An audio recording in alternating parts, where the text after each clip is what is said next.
শোনো ভাই, যারাই নতুন প্রবাসে আসবা বা আগে থেকে আসো অনেক কষ্টে, ধৈর্য ধরো ভাই। এই প্রবাসে না ধৈর্যর খেলা। তুমি ধৈর্য ধরতে পাইবা, তোমার সফলতা পাইবা। ধৈর্য ধরবে না, তুমি কি হার মেনে যাইবা। এই জীবন কইরা কোনো লাভ নাই। তুমি এই প্রবাসে কি জন্য আসছো তোমার মাথায় রাখো। তুমি সফল হতে আসছো এই প্রবাসে, তোমার মা বাবার স্বপ্ন পূরণ করতে আসছো। তুমি যদি হার মেনে নাও তাহলে ভাই কিছুই করতে পারবে না। অনেকেই আছে ভাই কিছু করতে না পেরে দেশে চলে যায়। ভাই ধৈর্য ধরো, এই প্রবাসে আসছো ধৈর্য ধরো, কষ্ট করো। যে কোনোভাবেই এই প্রবাসে তুমি তাইকেও কষ্ট করো, তাহলে তুমি সফলতা পাইবা।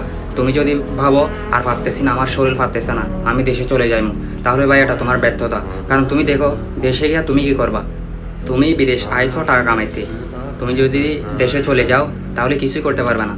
তোমার মা বাবার স্বপ্ন, ভাই বোনের স্বপ্ন কে পূরণ করবে? তুমি ছাড়া কেউ আছে? সেই জন্য বলতেছি, নিজের খুশিকে বিসর্জন দিয়ে হইলেও এই প্রবাসে থাকো, ধৈর্য ধরো, পরিশ্রম করো, সফলতা আসবেই। সফলতা কিন্তু এমনি এমনি আসে না, কষ্ট করতে হইব, অনেক স্ট্রাগল করতে হইব, তাহলে তোমার সফলতা আসবো। সেই জন্য বলতেছি ভাই, তুমি এই প্রবাসের ধৈর্য ধরে বসে থাকো, কারণ এটা প্রবাস, এখানে খেলা হয় ধৈর্য দিয়ে। ঠিক আছে? এখন এই কথা কিন্তু মাথায় রাখবা। ধন্যবাদ।